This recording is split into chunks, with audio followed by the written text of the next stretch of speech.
PSU segment पे आज आगाज़ सोच रहे हैं कि बैंकों से किया जाए। बैंक निफ्टी थोड़ा हल्का हुआ है, बैंकों में जो है काफ़ी अच्छा मोमेंटम के बाद क्या आज की इस मोमेंटम में कुछ प्ले करने लायक है।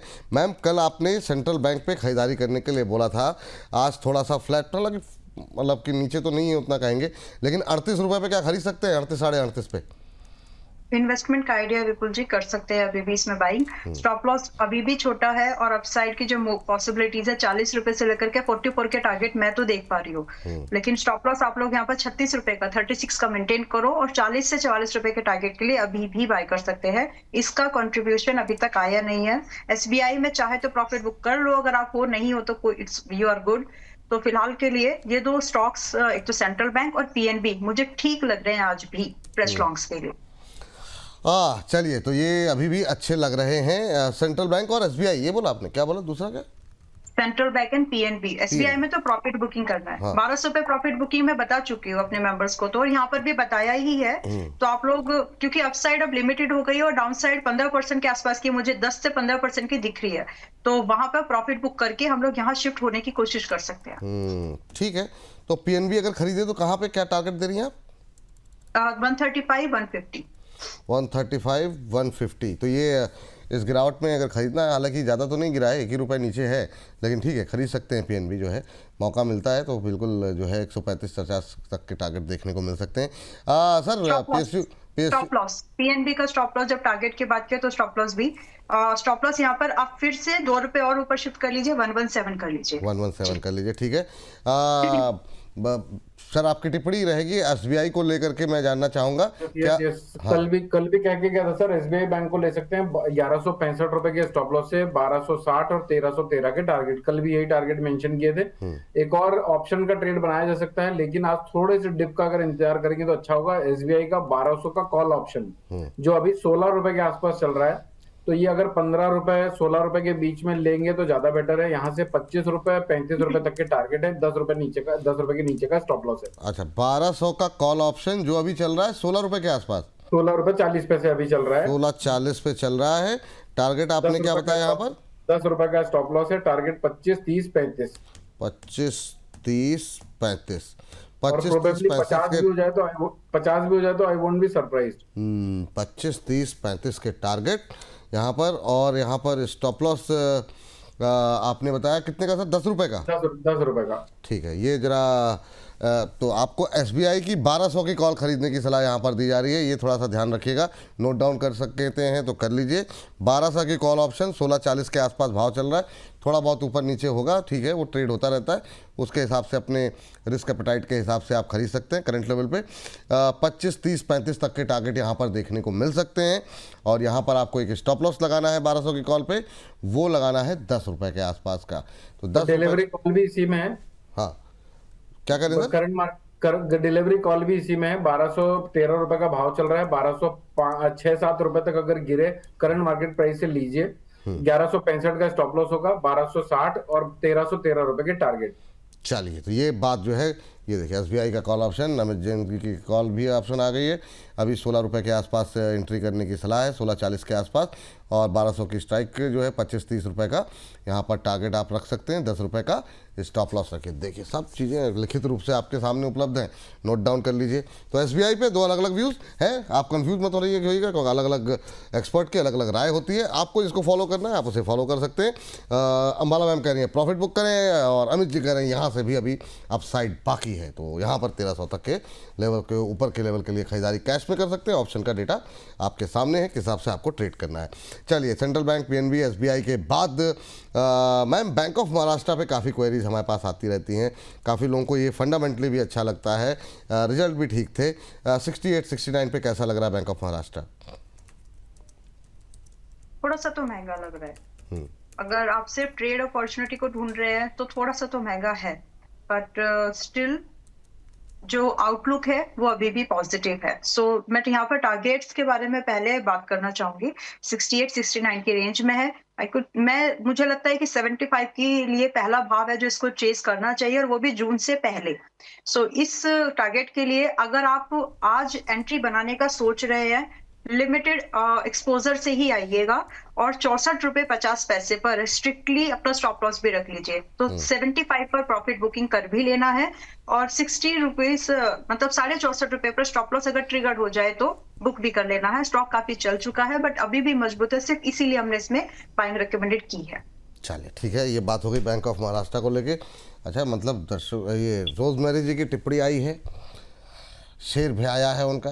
हाँ, प्यार करना कोई गुनाह नहीं होता, प्यार करना कोई गुनाह नहीं होता, प्यार से प्यारा कोई जज्बा नहीं होता, प्यार का रिश्ता इसलिए छिपाना पड़ता है क्योंकि सच्चा प्यार लोगों से बर्दाश्त नहीं होता।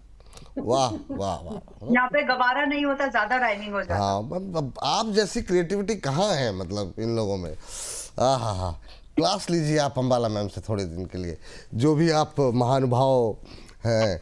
चलिए, तो शेर व शायरी की क्लास अम्बाला मैम के साथ ली जाएगी। चलिए इस बीच आगे बढ़ते हैं और मेटल पे बात कर लेते हैं थोड़ी सी। मेटल पे सर, हिंदुस्तान जिंक और हिंदुस्तान कॉपर, ये आपका एकाधिकार रहा है, जो कि आपकी मतलब ख़ास तौर से कमोडिटी में जो पकड़ है। क्या व्यू दे रहे हैं सर अभी दोनों स्टॉक्स पे, हिंदुस्तान कॉपर, हिंदुस्तान जिंक, दोनों पे आपकी राय जानना चाहेंगे। करंट लेवल पे कोई गुंजाइश है कहीं पर बाइंग की, या फिर जिनके पास है उनके लिए क्या सलाह रहेगी? विपुल जी, बाय किया जा सकता है। अभी ये 584 रुपए के आसपास चल रहा है। अगर ये 570 और 565 की रेंज में मिले तो 548 रुपए के स्टॉप लॉस से बाय करना चाहिए। 612 रुपए तक के टारगेट एक्सपेक्टेड है और वो भी शॉर्ट टर्म में, जब बहुत बड़ा टाइम नहीं लगेगा इसको, 2-3 हफ्ते के अंदर ये टारगेट अचीव हो सकते हैं। तो लेकिन 548 रुपए के नीचे का स्ट्रिक्ट स्टॉप लॉस रख के चलना है। डिप में बाय करना है 565 रुपए तक जी। और दूसरा sir, Hindustan zinc. Yes, Hindustan zinc sir, अभी यहाँ पर थोड़ा सा ज्यादा डिप करेक्शन हो सकता है, लेकिन ये टर्न अराउंड वाली सिचुएशन में चला जाएगा। विपुल जी, इसको 596 रुपए के ऊपर निकले तब बाय करना चाहिए। अभी 584 रुपए के आसपास चल रहा है। अगर इनकेस 596 रुपए के ऊपर निकलता है, क्लोज होता है, तब इसमें एक अच्छी स्ट्रेंथ 625 रुपए तक देखने के लिए मिलेगी। वरना हो सकता है ये एक बार 570 रुपए तक का डिप दिखाए। 570 में एक जोन बनता है एंट्री करने का और 555 में एक जोन बनता है एंट्री करने का। यहां पर लॉन्ग करिए और फिर उसके बाद 625 तक के टारगेट एक्सपेक्ट करिए। ये बात यहाँ पर निकल करके आई है। मैम, आपके लिए दो स्टॉक्स जो हैं, एक तो आप ले लीजिए स्टील में सेल, और दूसरा मेटल में आप नाल्को या हिंडाल्को में से एक चुन लीजिए। कहाँ पे आपको अपॉर्चुनिटी दिखाई दे रही है या नहीं दिखाई दे रही है तो भी आप बता दीजिए। क्या आप मेटल से दूरी बनाने का वक्त आ गया है? सेल से दूरी नहीं बनाने है। सेल तो अगर डिस्काउंट पे मिले तो खरीदने की कोशिश करनी है। तो फिलहाल के लिए 158 पर है, बहुत ऊपर है अभी, तो यहाँ पर डिस्काउंट आएगा मुझे लगता है 148 और 45 की रेंज तक, तो वेट कर जाइए। और अगर आप हैं तो फिलहाल के लिए प्रॉफिट बुक जरूर कर सकते हैं।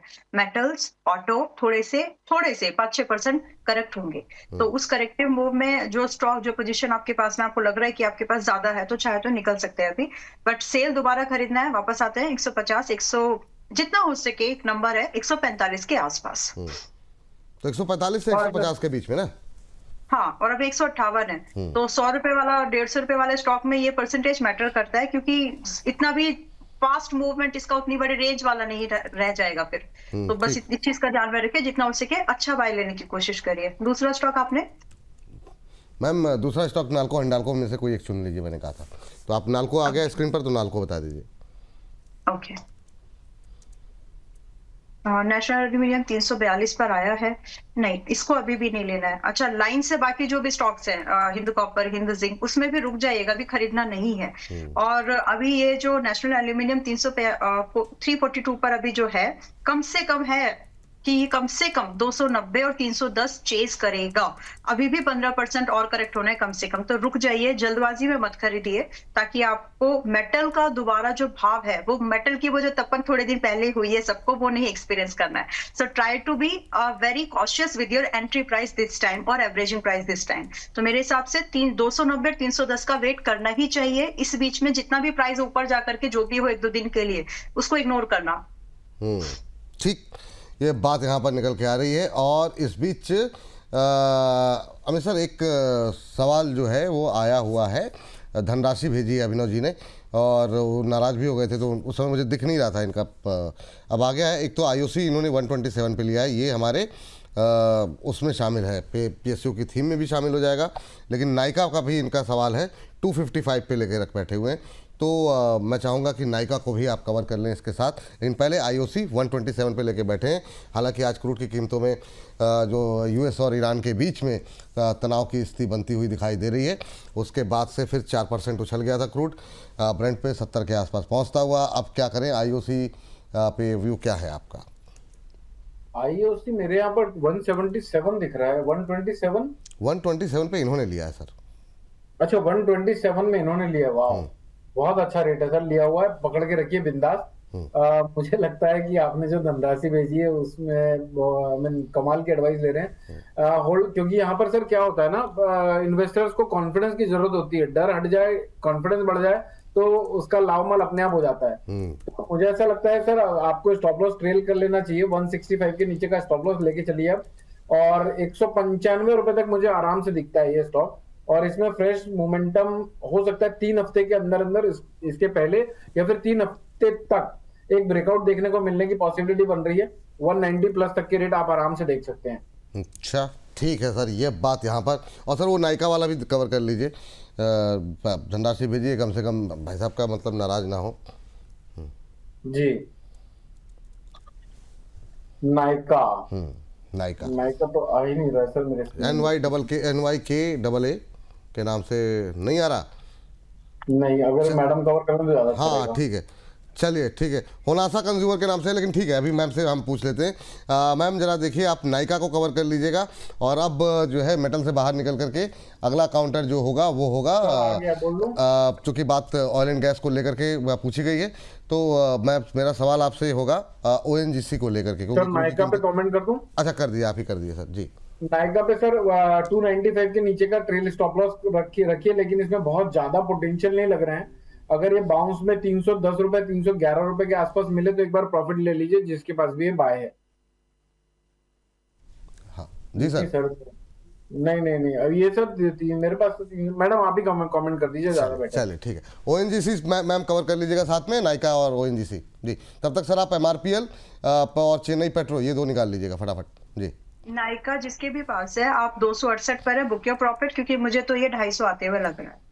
और दोबारा उसी पैसे को जो बेस कैपिटल आपका इसमें था 250 पर वापस लगा सकते हैं, लेकिन फिलहाल प्रॉफिट बुक करके निकल जाइए। टारगेट आपके लिए वापस से 290 से लेकर के 320 तक बनते हैं। स्टॉप लॉस उस कंडीशन में 235 का मेंटेन कर लेना, but today it's a profit booking. दूसरा आपने मुझे ONGC दिया था जो कि 270 पर है। यहाँ पे मुझे लगता है कि थोड़ा सा एक रिस्क लेना चाहिए। ये रिस्क है जो कि आप अगर 270 पर एंट्री बना रहे हैं तो आप 255 रुपए का स्टॉप लॉस रखिए, 15 रुपए फ्रॉम योर बाइंग, और यहाँ से लगभग 285 रुपए से 290 रुपए की रेंज का एक फर्स्ट टारगेट एक्सपेक्ट करिए। रिस्क है ये ट्रेड में, लेकिन एक मोमेंटम थोड़ा सा एक्सटेंड हो जाएगा, दैट्स द ओपिनियन। बाकी फिलहाल के लिए 285 से 290 रुपए की टारगेट रेंज होगी, और अगला फिर इसके बाद जो टारगेट है वो 310 का होगा। स्टॉप लॉस डिफाइंड है, 270 पर खरीद रहे हो लगभग, तो 255 रुपए से नीचे का स्टॉप लॉस बिल्कुल मत रखना। अच्छा ठीक है मैम, ये बात यहाँ पर दोनों पे निकल के आ गई। ONGC को लेकर के सर, MRPL पे आपकी राय, और चेन्नई पेट्रो पे आज ये दोनों शेयरों में मोमेंटम बनता हुआ दिखाई दे रहा है। MRPL इस समय 3.25% ऊपर इस समय ट्रेड करता हुआ, बीच में अच्छा चला ये शेयर भी। अगर हम देखें बीते 1 महीने में 37% की रैली रही है। अब बड़ा सवाल ये बनता है, प्रॉफिट बुक करें जिनके पास पुराना पड़ा हुआ है, या फिर बहुत लोगों की क्वेरीज अब ये है कि क्या अभी भी एंट्री कर सकते हैं? क्या व्यू रहेगा 200 के आसपास MRPL और फिर चेन्नई पेट्रो? एंट्री कर सकते हैं, हो सकता है 2-3 दिनों के अंदर ये अपने गूगल ट्रेंडिंग जोन पर भी आ जाए। 190 के नीचे के स्टॉप लॉस ट्रेल कर लीजिए 207 रुपए और प्रोबेबली 222 रुपए तक, यानी ऑल टाइम 222 तक भी टेस्ट हो सकता है। किसी को फ्रेश लॉन्ग करना है तो 188 के नीचे की अगर क्लोजिंग आती है तो 188 के स्टॉप लॉस से आप फ्रेश लॉन्ग कर सकते हैं 205 रुपए और 222 रुपए के टारगेट के लिए। बहुत लंबा नजरिया है तो पॉसिबल है कि सर ये 300-350 रुपए भी एक बार दिखा दे 1-1.5 साल में। तो लंबे नजरिए के हिसाब से भी अच्छा है, शॉर्ट टू मीडियम टर्म के हिसाब से भी अच्छा है। स्टॉप लॉस 188 के नीचे का। ठीक, और सर दूसरा भी सर एक साथ ही कवर कर चेन्नई पेट्रो में भी एक मोमेंटम ट्रिगर होता हुआ नजर आ सकता है सर 984 रुपए तक का। अगर किसी को लेना है तो इसके लिए बेस्ट एंट्री होगा 900 रुपए के आसपास। अभी हम चल रहे हैं 921 रुपए के आसपास, 900 के आसपास लेना है, 888 के नीचे का स्टॉप लॉस लेके चलना है और 938 रुपए और पॉसिबली 973 रुपए तक का टारगेट हम आने वाले 1-2 हफ्ते में देख सकते हैं। चलिए ठीक है, ये बात चेन्नई पेट्रो को लेकर के निकल के आ रही है। एमआरपीएल पूरा हो गया। अच्छा मैम, अगली टिप्पणी आपकी जानना चाहेंगे यहाँ पर, लेकिन उससे पहले एक दर्शक की टिप्पणी आई थी, थोड़ा सा मुझसे मिस हो गई, लेकिन उन्होंने जो लिखा था वो यही था, आप खाली तारीफ ही करते रहते हो। अम्बाला मैम ने शुगर सेक्टर में कौन सा शुगर मैम आपने बोला था, मुझे याद नहीं आ रहा, कह रहे कि वो बोला था, और अभी आप पूछते नहीं हो कि क्या करना चाहिए, नीचे जा रहा है। तो मैम जाने से पहले एक बार जो है ना उस पर टिप्पणी कर दीजिएगा, तो वो हम लोग देख लेंगे कि अभी शुगर में क्या व्यू आपका बन रहा है। थोड़ा सा ऊपर से फिसला है तो हो सकता है ये उसको लेकर के नाराज़ हो रहे हैं। मैम कॉन्कोर को लेकर के ज़रा बताइए क्या करना चाहिए। एक पीएसयू स्टॉक भी है, हमारे एक दर्शक की टिप्पणी भी है, तो कॉन्कोर को लेते हैं और उसके बाद से 2-3 मिनट में 1-2 डिफेंस स्टॉक भी डिस्कस कर लेंगे। पहले कॉन्कोर। कॉनकोर अभी 504 पर है और मतलब फ्रेश लॉन्ग भी कर सकते हैं यहाँ पर। अगर आपको पोजीशंस इनिशिएट करनी है, एक्सपोजर लिमिटेड रखिएगा, जल्दी नहीं चलेगा, समय लगेगा, बहुत सारा समय भी लग सकता है। सो विद दिस क्लैरिटी, अगर आप इसमें पैसा लगाना चाहे, एक सेफर बेट अगर आप ढूंढ रहे हो इस मार्केट में, तो कॉनकोर उसमें से एक है, आईआरसीटीसी भी उसमें से एक है। 504 पर खरीद के आप लगभग यहाँ पर 535 का 535 का एक पहला भाव टारगेट के तौर पर, और दूसरा लगभग 570 रुपए का दूसरा टारगेट आप देख पाएंगे, और ये अचीवेबल टारगेट है। इसके बाद आपकी मर्जी है कि आप प्रॉफिट बुक करना चाहते हैं या आगे के लिए 600 तक का होल्ड करना चाहते हैं, जो कि इन्वेस्टमेंट के लिए टारगेट होगा। तो सजेशन के तौर पर 2 ही टारगेट को चेस करो फिलहाल के लिए। रही बात करंट प्राइस पर खरीदना है, खरीद सकते हैं। स्टॉप लॉस रखिएगा स्ट्रिक्टली 480 पर, बहुत बड़ा स्टॉप लॉस यहाँ पर आपका नहीं है, तो एक सेफर बेट निकल के आ रही है। चलिए ठीक है मैम, अभी रेलवे को लेकर के कॉन्कोर आपने बोला, कोई है और खरीदने के लिए रेलवे में? एक आईआरसीटीसी आपने दे दिया है, वो हमने नोट डाउन करके रखा हुआ है। आईआरसीटीसी मैम जरा लेवल एक बार फिर से बता दीजिए, क्योंकि ये पीएसयू वाली थीम है ना, तो इस पर भी कवर हो जाएगा, तो ये अलग से सेगमेंट अपलोड होगा, तो ये 2:30 बजे के आसपास तो हमको लोगों को अपडेट मिल जाएगी जी। तो मुझे फिलहाल ये 2 काउंटर ही ठीक ठाक लग रहे हैं। एक और है JWL, एक इसमें और डिस्काउंट आना बाकी है, तो जब वो सही भाव पर आ जाएगा 2-4 दिन में दोबारा, तब उसको एक बार डिस्कस कर लेंगे। But as on today IRCTC और जो दूसरा स्टॉक अभी हम लोग डिस्कस किए कॉनकोर, ये दोनों ठीक ठाक है। तो IRCTC के भाव आप पूछ रहे हैं तो 630 के आसपास था मेरे ख्याल से, अभी उसी रेंज के आसपास होगा, अभी कुछ बदला नहीं है अभी। 632 630 उतना ही है। तो यहाँ पर इंट्राडे के लिए देख रहे हैं तो 645 वगैरह का टारगेट था, बट 670 स्विंग के हिसाब से, और दूसरा लगभग 700 रुपए सेकेंड टारगेट है। आज के भाव पर अभी भी खरीद सकते हैं। स्टॉप लॉस यहाँ पर सिर्फ हमको 590 रुपए का मेंटेन करना है, और दोनों ही बॉटम बाइंग अपॉर्चुनिटीज है। और इसमें फायदा हमें ये भी होता है कि हमारा रिस्क बहुत ही छोटा होता है, तो खोने के लिए ज्यादा नहीं है, पाने के लिए थोड़ा ज्यादा ही मिल जाता है वहां पर। चलिए ठीक है, ये बात यहाँ पर है सर। समय हो गया है, तो 1-2 टिप्पणी जो है डिफेंस में क्या अच्छा लग रहा है सर, या BL के साथ साथ अगर आपको कोई अच्छा लग रहा हो और कोई, और अभी क्या बहुत सारी बातें हो रही हैं, शेयर चलते हैं फिर थमते हैं, तो वो एक कंसिस्टेंसी नहीं है। अमित सर। सर मुझे डिफेंस ले लो या फिर आपके ये आपका अभी अपन ने क्या डिस्कस किया, रेलवे। डिफेंस और रेलवे दोनों में मुझे ऐसा लगता है कि सर 2-3 महीने का कम से कम एक्यूमुलेशन रहेगा।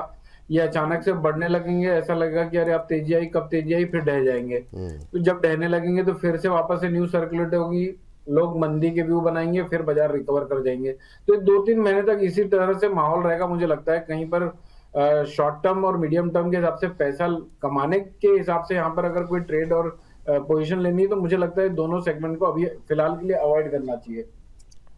अभी के लिए अवॉइड करना चाहिए, लेकिन उसके लेवल तो भी यानी यहाँ पर यहाँ पर वो नहीं लगता कि जहाँ बम वहाँ हम वाला काम करा जा सके। हाँ, ये तो वैसे ही बम वाला सेक्टर भी है। तो लेवल तो बता दीजिए सर, BL में कहाँ पे लगता है आपको, अगर कुछ लेवल बताना चाहें। BDL देखिए, अगर ये 1420 रुपए के ऊपर निकलता है तब तो कोई स्ट्रेंथ डेवलप होगी। अभी ये चल रहा है 1300 रुपए के आसपास। ये स्लोली एंड ग्रेजुअली हो सकता है हम 1200 रुपए तक का लेवल टेस्ट करें, वहां पर एक बाइंग अपॉर्चुनिटी बनेगी 1060 के नीचे के स्टॉप लॉस से। तब तक मेरे ख्याल से थोड़ा वेट एंड वॉच की स्थिति में रहना चाहिए। यहाँ से 70-80 रुपए और टूटने देते हैं, 4-5% की गिरावट आती है, तब वापस से सेक्टर को अपन डिस्कस कर लेंगे। चलिए ठीक है। अंबाला मैम, कोई भी फेवरेट स्टॉक आपका 1-2 अगर आप नाम लेना चाहें संक्षेप में, क्योंकि थोड़ा सा हम लोग घड़ी हमारी थोड़ी सी तेज हो गई है। हाँ जी, मेरे पास जो आज की मार्केट की कंसिडरेशन में अच्छे स्टॉक्स थे वो तो मैंने इन बिटवीन शो बता दिए, बट फिर भी डिफेंस में मैम, डरते हुए डिफेंस एक में, स्टॉक। सिर्फ डिफेंस में। अच्छा, डिफेंस, ओके ओके। हम्म। नहीं, डिफेंस में बीईएल है, लेकिन वो एकदम कोर डिफेंस में नहीं आएंगे। फिर बीएचईएल है, तो बीएल बीएचईएल आप देख सकते हो, लेकिन एचईएल एक स्टॉक अभी है 4200 पर। अभी मत खरीदो इसको। खरीदने के लिए प्राइस अलर्ट लगा लीजिए 3700 के आसपास का, वहां पर आ जाए तो खरीद सकते हैं। और सस्ता खरीदो, अच्छी चीजों को भी सस्ता बीएल खरीद खरीदने की सकते हैं अभी? कोशिश करो। बीएल खरीद सकते हैं कितने दिन के लिए? मैम? 2-4 महीने के लिए।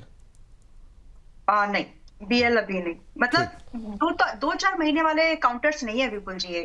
मतलब एज एन व्यूअर भी लोगों को समझना जरूरी है कि ये थीम अब वैसी नहीं है। बॉटम बाइंग आप कर रहे हो तो आपको 2-4 महीने में कुछ ना कुछ अच्छा ही मिल जाता है, बट जब आप एक एक्सटेंडेड रैली में आते हो ना, तो वहां पर बहुत लोगों के लिए वो रैली प्रॉफिट बुकिंग का जरिया बनती है, और बहुत लोगों के लिए नई इन्वेस्टमेंट का। और इस चीज को लगता है टाइम, तो वो टाइम करेक्शन में ये स्टॉक थोड़ा सा समय बिताने वाले हैं। तो खरीद लो आप। 440-42 पर है, बाइंग जोन पर है ये, इतना कोई खराब नहीं है। 300-400 रुपए का स्टॉप लॉस रखिए। 410 क्लोजिंग बेस 400 ये रेंज आपकी स्टॉप लॉस होगी। 480 से आपका 515 का 520 ये आपके टारगेट रेंज है। बट नजरिया छोटा रख के करोगे तो काम चलेगा नहीं। ये ट्रेड करने लायक अब नहीं है। बॉटम बाइंग जहां पर है, जैसे आईआरसीटीसी हो गया था, दूसरा जी। एक और स्टॉक अभी कॉनकोर, वहां जी। ठीक है, जी। इन स्टॉक्स में नहीं। ठीक, चलिए, तो ये बात है। और अनन्या सिंह जी की भी बहुत सारी टिप्पणी आ रही है, लॉस हो रहा है। मैं आप लोगों के सवाल 1 बजे दोपहर हमारे साथ प्रदीप हल्दर जी होंगे, उसमें आपका उत्तर दे देंगे। अभी के लिए इस सेगमेंट को यहाँ पर समाप्त करेंगे।